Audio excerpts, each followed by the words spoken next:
Hello and welcome to OTR to Dragnet Live from OTR Gold. I'm your host, Austin Bach. Happy Wednesday. Thank you all for being here. If you're watching this anywhere besides the OTR Gold YouTube channel and you want to participate in the chat that you see here on the side, please go either scan this QR code or go to youtube.com/OTR Gold to join the chat. It's always a good time. Every stream, we're listening to one episode of Dragnet until we've listened to all 310 episodes currently available. Today, the episode we're listening to is episode 60. The title is The Big Dare. It originally aired August 3rd, 1950. And the week before this episode was broadcast, on July 28th, the actress Betty Davis wed actor Gary Merrill in Mexico. So I didn't find any other historical events for the week. Thought I'd share that one with you. Two quick things I want to share, and then I'll save the rest of the information for after the show. I have launched all the other products we've been talking about in the merch store. So this Don't Smoke, Drink Water coaster. Come on, give me some. There we go. These are live in the store. It's always a good reminder to have one of these around when you're listening to old time radio. Keeps you healthy and hydrated. We also got sticker packs up there, and you can buy each sticker individually. I actually don't have the pack up there yet, but you can buy each of these stickers individually. And then there are these glow-in-the-dark stickers. And if you're a regular on these live streams, I actually want to give you one of these. So stay tuned to the end. I'll tell you how to reach out to me, how to give me the information that I need so that I can then send you one of your choice of one of these two stickers in the mail. They actually glow pretty bright. Let's see. Let me try and see if I can do this. Do this real quick. I'm going to turn off my lights up front so you can see some darkness. Look at this. This is the darkness that I sit in. But if I get this I'm putting a flashlight on the sticker that's on my water bottle. Look at that. Isn't that cool? So I wish it would clear up for you, but yeah, there you go. So those things will glow. So you tell me which one you want and I'll send one your way. But stick around for the end and I'll tell you how to do that. Turn these lights back on. Okay. Before we get started, welcome Ken Shoemaker, Keltoid, Film Noir Buff, 7B and AZ. Who else we got on here today? That's all I'm seeing so far. I'm sure more of our friends will join us as we get going, but let's just dive in right now. I'll share my screen and we'll get the party started. Hang on. Dodger Blue, welcome.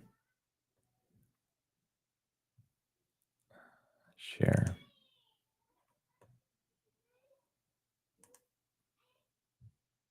Hang on, I lost my spot here. Okay, here we are.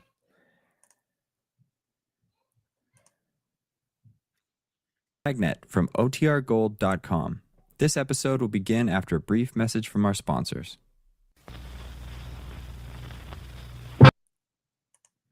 Hang on, let me restart that one. It wasn't showing us the video. Here we go. Hello and welcome to Dragnet from OTRGold.com.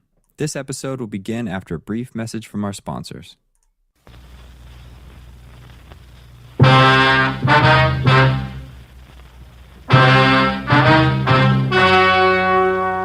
The story you are about to hear is true. Only the names have been changed to protect the innocent.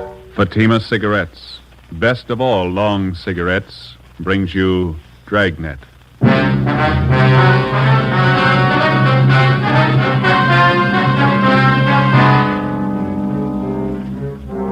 You're a detective sergeant. You're assigned a homicide detail. A woman is knifed to death in her home. The body bears the mark of inhuman attack.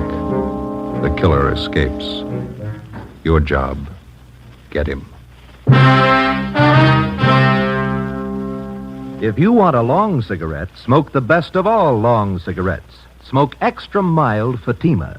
Yes, Fatima is the king-size cigarette which contains the finest Turkish and domestic tobaccos superbly blended to make it extra mild, to give Fatima a much different, much better flavor and aroma than any other long cigarette. That's why Fatima has more than doubled its smokers coast to coast. Enjoy extra mild Fatima yourself. Best of all long cigarettes. It's wise to smoke extra mild Fatima. It's wise to smoke extra mild Fatima.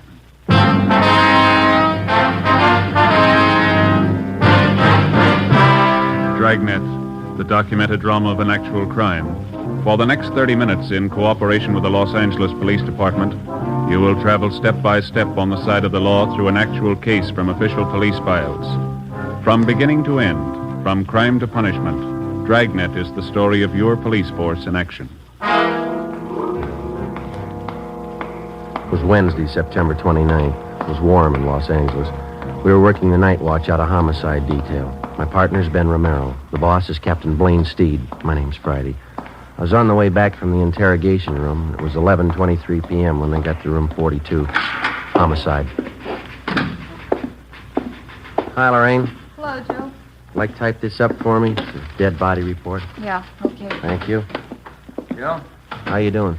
they bring Palmer in yet? He's in the interrogation room. Captain's with him. What's his story? He claims he had nothing to do with it. You contact any of the boys' relatives? Says he hasn't got any in town. It was just him and his mother. You called juvenile hall, didn't you? Yeah, they'll look after him for the time being. Pretty big shock for a kid. Yeah. Did you get anything out of him? Harry and I have been talking to him. Just starting to make sense. You want to lend a hand? Sure. We're going to the beach tomorrow, my mother and I. She had the day off and we were going to the beach. That's all I know. That's all she told me. Harry? Hi. You want to give it a try? Yeah. All right, Robert. Come on, son. It's going to be all right now. We need your help, Robert. Think you could answer a few questions for us? How about a bite to eat, son? Can I get you something? No, I'm not hungry. I'm okay. There's the stuff. Well, here, take it. It's a clean handkerchief. Yeah. Well, you're the cop that drove me down here, aren't you? That's right. Not going back to the house. You won't have to, son. I'm never going back to that place. All right. Oh, it was awful. Could you start from the beginning for us, Bob, and just take it easy? Tell us what you know. Okay. Think I could have a Coke? I'll pick up a couple. Be right back. Come on, Harry. Thanks, Harry. Well, all I know is I left the house about 7:30. Mom gave me the money to go to a show. Was she alone in the house when you left? Yeah, that's right. We had dinner and then I went to the show. You usually go to the show on school night, son? No, but Mom asked me if I wanted to go. She gave me the money. Double feature. She told me to stay for both pictures. Mm-hmm. She usually tell you that? No, she always said to just stay for one picture. She didn't want me coming home so late. Was she expecting anybody to visit her? I mean, after you'd gone? She didn't say so. She just told me to stay for both pictures, that's all. What time did the movie let out? Almost 11 o'clock. Pretty late, so I went straight home. Mom was in the bedroom. She was on the floor. There was this knife, this big knife. What'd you do then, son? I ran outside, hollered. Wallace's came over from next door. I went inside and looked, and then they called the cops. That knife you saw in the bedroom. There was blood on it, all over it. It was terrible. Did you ever see the knife before? Yeah. Yeah, Roy gave it to my mom last year. It's a bolo knife. Who is this Roy? Mom's boyfriend. One of them. He's in the Navy. Was he at your house tonight? I told you, it was just Mom and I. Roy had a fight with Mom about 2 weeks ago. He said he didn't like her having other boyfriends, and they had a fight. They argued, is that what you mean? Yeah. And once Roy slapped my mother. You want one of these, Joe? No, thanks, Harry. Oh, there. There's your Coke, Robert. Oh, yeah. Son, did you know most of your mother's friends? Most of them, yeah. Can you think of any of them who might have wanted to hurt your mother? I don't know. Roy Palmer, maybe. He was mad at her. He's the only one I can think of. I don't know. I don't want to think about it anymore. All right, son. We won't bother you anymore tonight. Thanks a lot. Yeah. Ben. You want to follow through with Juvenile Hall, see if the boy's taken care of. Okay, you going to be in the interrogation room? Yeah, I got a few more questions for Roy Palmer. Right, check you later. Okay.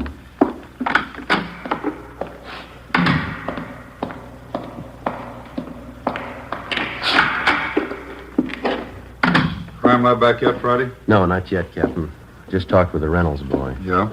Can't believe anything that kid tells you. He's a liar. He hates me.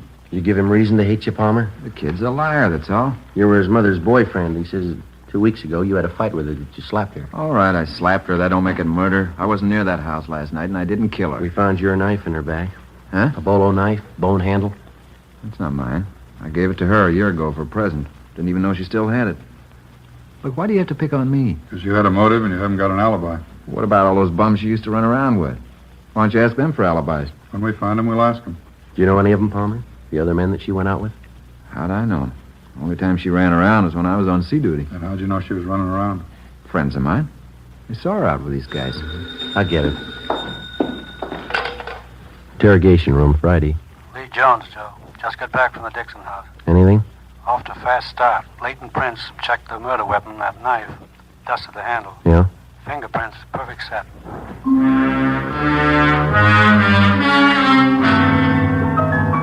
Captain Steed and I took the suspect, Roy Palmer, down the hall and had his fingerprints taken. At the same time, across the street in the crime lab, a set of fingerprints were lifted from the weapon which had taken the life of Mrs. Betty Dixon. The 2 sets of prints were checked and rechecked. They didn't match. Every object in the murder house was gone over for fingerprints and further evidence. Roy Palmer's fingerprints were on none of them. He was released pending further investigation. The only suspect in one of the most savage murders in the history of the city was free. The next morning, Captain Steed and I met with Chief of Detectives Thad Brown. How about the dead woman's son? You talk to him again? Well, Romero's with him now. He's taking down a list of all the people that his mother knew, friends, neighbors, everybody. No luck yet with a set of fingerprints? No, we've got no record on him. Checking them through Washington, we ought to get a kickback pretty soon. Set of prints and a piece of envelope. That's physical evidence, huh? Yeah, one of the top corners off an envelope. It had a postmark on it, Sonoma. Sonoma. Tie in with anything yet? No, not so far. Might turn up when we start checking the victim's friends. They posted the body this morning. I guess you saw this coroner's report. Yeah, I did. I don't have to tell you, you're not after an ordinary killer. 23 knife wounds. Revenge motive, maybe. Yeah. The reaction of the dead woman's neighbors, that's what's got me stopped. No one heard a thing? Mitchell and Didion are still covering the neighborhood. Haven't found anyone yet who saw or heard anything unusual. Well, I can't buy it. A woman isn't just cut down like that without some kind of a commotion. Besides, the homes in that neighborhood are fairly close together. Shouldn't take much to make yourself heard from one house to the other. No sign of robbery or burglary? No, according to the boy, the house is intact. Nobody touched anything. It leaves you with the boyfriend angle. Lover's quarrel. We're stuck with it, yeah. Hi, Chief. Romero, come in. How'd you make out? Better than I thought. Boy was over most of his shop this morning. Did he talk? 5 pages of names and addresses. He gave me all of them. Well, how about that boyfriend angle? Oh, about half a dozen names. Seems the mother had quite a social life since the boy's father died. You confirmed the boy's story about going to the movies? Yeah, it checks out. Pretty nice kid, considering the environment he's been raised in. Well, how about those names, Ben? Any of them list Sonoma as their hometown? No, I don't think so. Let me check here. Okay. No. No. Huh? No, none of them. All right, you better start digging into that list. Postmark may tie in later. Meantime, you still have that set of fingerprints. No chance for a mistake there. When you reach the right men, those prints will connect him with the killing. That makes it simple for you. Prince will tell us who he is. You got only one answer to dig for. Yeah. Where he is. Thursday, September 30th, 11 a.m. We started checking the list of the murdered woman's friends through R&I for any possible criminal record. It's usually the case that a major crime rates headline space twice. When the crime is committed, when the criminal is apprehended. Between the two, more than often, there's a space of weeks and months, sometimes even years, in which the police officer goes through the monotonous, undramatic business of checking files, asking questions, sifting and sorting leads and evidence until he finally reaches the criminal. For a news story, it's pretty dull material, but it proves out the contention of most working detectives. You don't catch criminals with headlines. Monday, October 4th. We checked with Miss Lucille Dana, a counter clerk at a little market out on Crenshaw. It's a terrible thing. I've been away on my vacation. Heard about it when I got home yesterday. You were pretty good friends with Betty Dixon. That right, Miss Dana? Yeah, pretty close. Oh, excuse me a minute. I'll take care of this customer. Yeah, all right. Is everything, sir? No, 2 bags of them jelly beans, please. All right. Okay, that's all.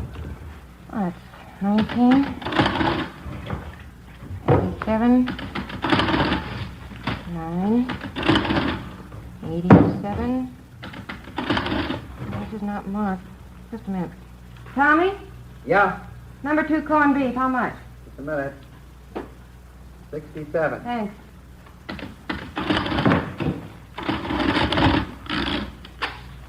$2.17 out of 5.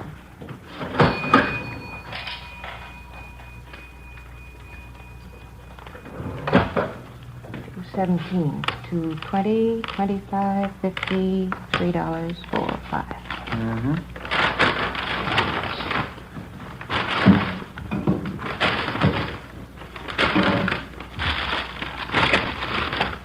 Thank you.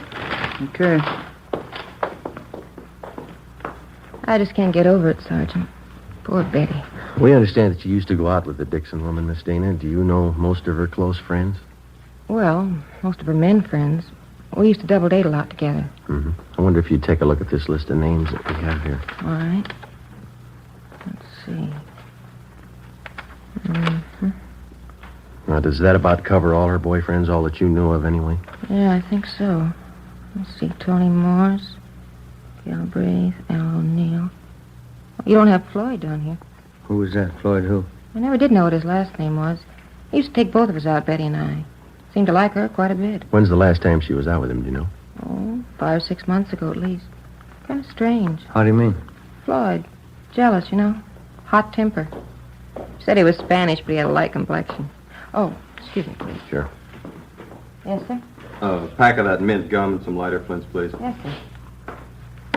25. Thank you. All right.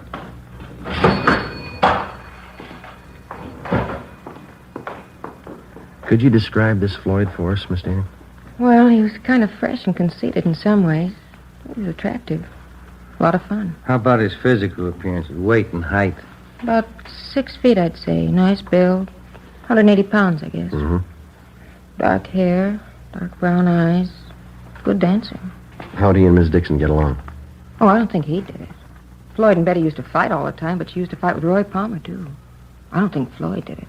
Is he in town now, do you know? No, I don't. As I say, last time I saw him was 6 months ago. Would you know if Mrs. Dixon saw him recently? If she did, she didn't tell me. You have no idea, then, where we could get in touch with this Floyd? Well, no, I don't. He's from up north originally. Is that so? Yeah, Sonoma. Ben and I went back to the office and got off a teletype to the Sonoma Police Department along with a description of the suspect named Floyd. Then we checked with the 16-year-old son of the murdered woman. He remembered the man called Floyd, and essentially his description of the suspect checked out with that given us by his mother's friend, Lucille Dana. 3 p.m. We met with Lieutenant Harry Didion and Captain Steed. You want to fill him in, Didion? Finally got in touch with the dead woman's next-door neighbor. His name's Conroy. Get anything out of him? They seem to be the only ones who heard anything the night of the murder. What'd they have to say? Let's see. Yeah, they saw Mrs. Dixon's son, Robert, leave the house about 7:30 the night of the murder. And nothing till 8:30. Yeah? They heard loud pounding on the back door of the Dixon home. The door finally opened. They heard an angry woman's voice invite the person in. A man? Yeah. Any description? Not much. She was tall, good build. Not much, Jack. Go on. Neighbors said it was quiet then for about an hour. And they heard a woman crying, said it sounded like Mrs. Dixon. They make out any of the conversation? I got it right here now.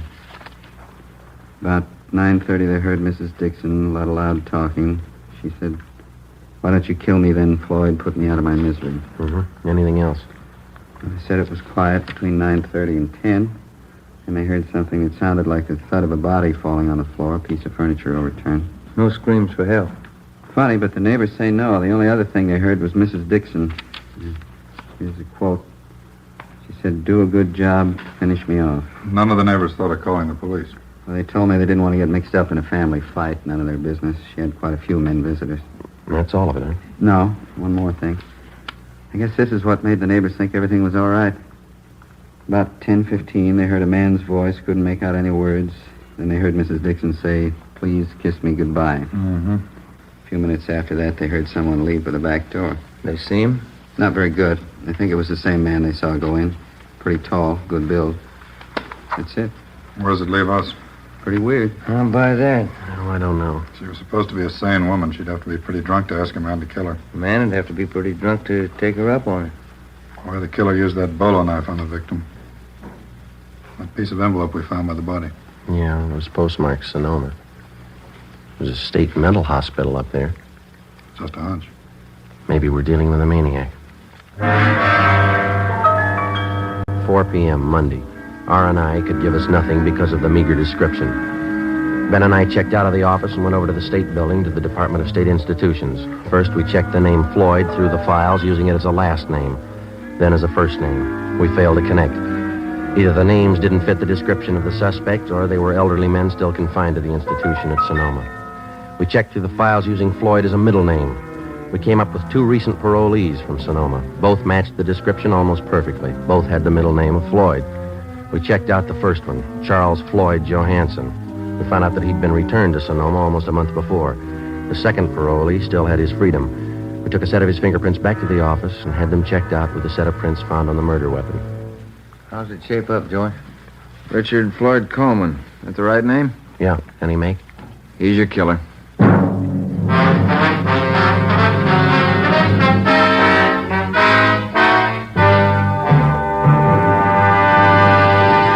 You are listening to Dragnet, the case history of a police investigation presented in the public interest by Fatima Cigarettes. If you smoke a long cigarette, it will be in your interest to listen to a typical case history of a Fatima smoker. It's the case of skating star Helen Davidson of the 1951 Ice Capades. This is her actual signed statement. Recently, on tour with the Ice Capades, I've noticed more and more people smoking Fatima. You know why? If you like king-size cigarettes, you're bound to prefer the one that's extra mild. I know I do. And I agree it's wise to smoke extra mild Fatima. More and more smokers are discovering this every day. Actual figures show extra mild Fatima has more than doubled its smokers coast to coast. So enjoy extra mild Fatima yourself. The king-size cigarette, which contains the finest Turkish and domestic tobaccos, superbly blended to make it extra mild. You will prefer Fatima's much different, much better flavor. You will agree. It's wise to smoke extra mild Fatima. It's wise to smoke extra mild Fatima. The best of all long cigarettes.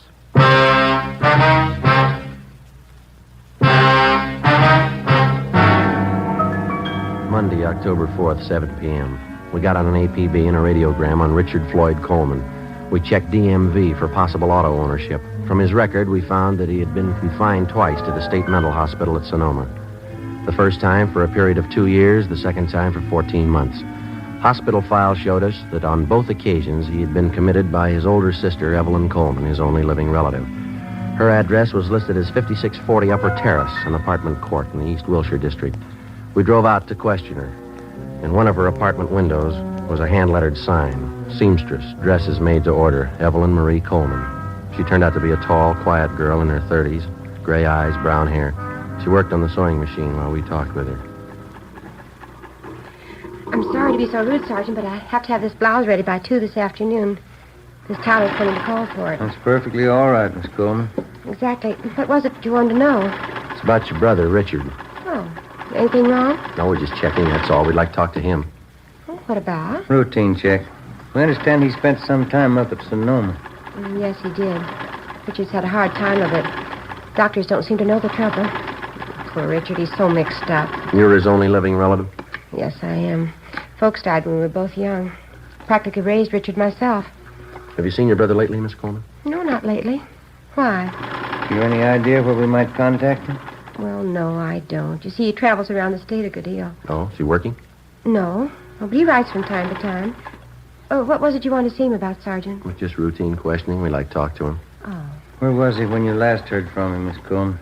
Well, couldn't you tell me what you want to see him about? We'd just like to question him, that's all. Well, what about? You can tell me. Is your brother in the city now?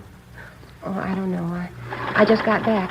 I haven't heard from him in 2 weeks, almost 3 weeks. Does he usually stay here when he's in town? Well, sometimes, yes. Is Floyd in some kind of trouble? Is that the name he usually goes by, Floyd? Well, most of his friends call him Floyd. Why? You think he might be staying with one of his friends here in the city? He might be. I don't know. Look, Sergeant, if Floyd's in trouble, you can tell me. I've seen him through lots of trouble before. Not this kind, miss. Women? Oh. I wish there was something I could do. Where was he when you last heard from him? He was in Santa Barbara. He wrote me. Please, Sergeant, why do you have to see Floyd? Excuse me. Yeah, sure. Hello? Oh, yes, Miss Tyler. Uh-huh. Well, maybe just a few minutes late. Would 2:30 be all right? Oh, fine, thank you. All right, Miss Tyler, bye. I'll have to hurry. Mrs. Tyler's blouse. Sure, you go right ahead. I really don't make much of a dressmaker, but I'm saving up. I'm going to buy a place in the valley farther out. Be fine for Floyd and me. Be awfully good for him. Floyd has to get away from the excitement. He's awfully nervous. Say, Miss Coleman, Sergeant? are those your brother's suitcases in the alcove back there? Yes, they are. They've been there for a month. I keep his odds and ends for him. You sure he hasn't been here in the past month? Oh, yes, I'm sure. Please, Sergeant, why don't you tell me the truth? I've been through this before. There's trouble with Floyd.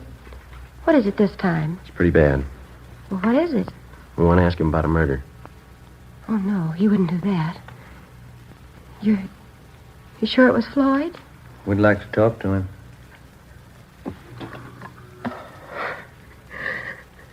Floyd. Floyd. It didn't have to happen. I was going to buy a place in the valley. Floyd would have liked it there. I was going to take care of him out in the valley. Do you have any idea where we could find him, Miss Coleman? No, I don't. I don't know where he is. Santa Barbara, that's the last I heard. I've been worried about him. If he was in the city, would he come here to stay, ma'am? Well, he did before, yes, but I don't know about now. Does he have a car? No, not that I know of. No, I don't know what he's living on. He doesn't have any money. Who was the woman? Mrs. Dixon. Seems to know your brother pretty well. Oh, boy. You better grab that, Ben. Yeah, all right. Hello. Yes. That's all right. Thank you. Yeah. Mrs. Tyler, she'll pick up her blouse tomorrow.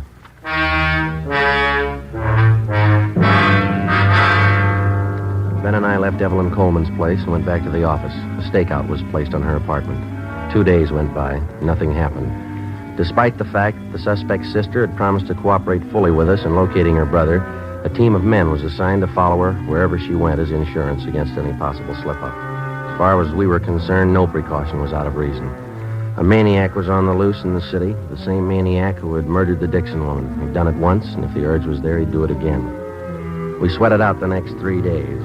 On the afternoon of the 6th day, we got an urgent call from one of the parole officers in the State Institutions Department, a Miss Gertrude Vaughn. Ben and I went over and checked with her. Call came in about 20 minutes ago, Sergeant. Man's voice. What do you have to say? He wanted to talk to me about the Betty Dixon case. Seemed nervous. You say he knew anything about it? I didn't want to frighten him off asking too many questions. I got the idea he had something he wanted to get off his mind. Well, did he mention anything specific? I mean, names, places, anything like that? No, but I got the impression he knew quite a bit about the case. What else? He promised he'd be here by 4 o'clock.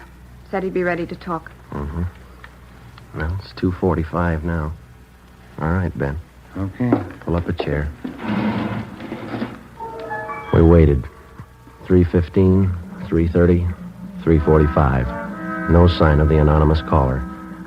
4 p.m. Still no sign. We waited. At 4:30, the office door opened and a tall, thin girl with brown hair came in and walked straight toward the desk of Parole Officer Gertrude Vaughn. We saw Miss Vaughn motion the girl across the room toward us. It was Evelyn Coleman. Sergeant. Miss Coleman? How are you? I know where Floyd is. I'll take you to him. 4:35 p.m. Ben and I left the state building with Evelyn Coleman, got in our car, and drove north across the city, according to her directions, until we got on Highway 66. We continued driving north out of the city. Evelyn Coleman sat quiet in the back seat, looking at her hands folded in her lap. Except for directions, she said nothing. Approximately 3 miles out of the city, she directed us off onto a county highway. We drove east for a few miles, then we turned north onto an unpaved road lined with eucalyptus trees. We'd gone a little less than a mile when she directed us to pull up. We can walk the rest of the way. Okay. It's not far. All right. All right. This way. Your brother been out here all this time? He didn't tell me. He called this morning. Supposed to give himself up. What happened? I don't know. He's worse now, I think. Could hardly understand him on the phone. Doesn't make sense. Is he alone now? He was when I left him. We go across this field here. Okay. Is your brother armed? No. That it over there? Yeah. Shack by the trees. You'll see he's treated right. Yes, ma'am. We'll see to it.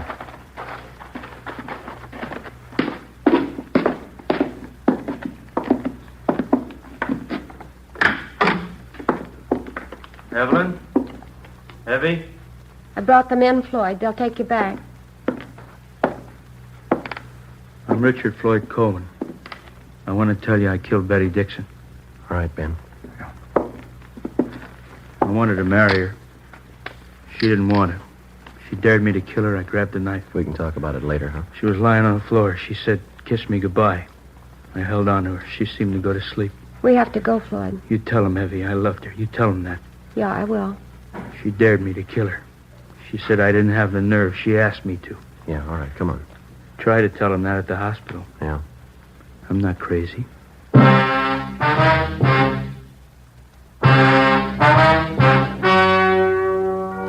The story you have just heard was true.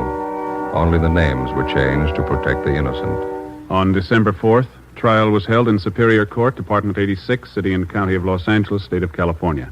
In a moment, the results of that trial. And now, here is our star, Jack Webb. Thank you. To prove a suspect's guilt or innocence, as in tonight's case, the working detective spends many a long hour with the man in question.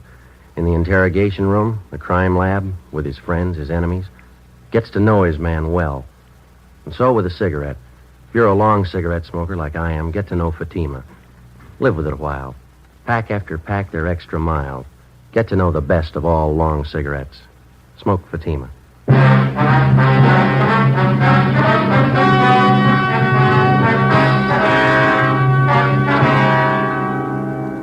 Richard Floyd Coleman was examined by 6 psychiatrists appointed by the court and was found to be criminally insane. He was committed to the state mental hospital at Mendocino for an indefinite period of time. You have just heard Dragnet, a series of authentic cases from official files. Technical advice for Dragnet comes from the Office of Chief of Police W.A. Wharton, Los Angeles Police Department. Fatima Cigarettes, the best of all long cigarettes, has brought you Dragnet from Los Angeles. Sarah Berner is delightful in Sarah's Private Caper, next on NBC.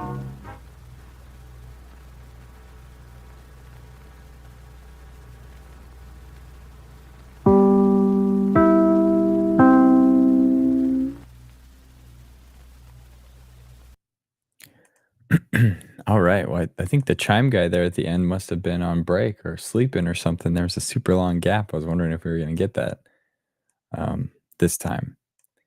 Hopefully, everybody. I mean, that was kind of that was no pun intended. That was a crazy episode, especially hearing all what the people overheard in the area. I wrote down something here that I found interesting. The narrator at the end says that the people judged him to be criminally insane. I just think that's an interesting term, given the fact that, like, why do they call it criminally insane? To me, that it could be interpreted as you're so crazy, it's against the law. Like, you can't be that crazy. You're now a criminal because you're insane.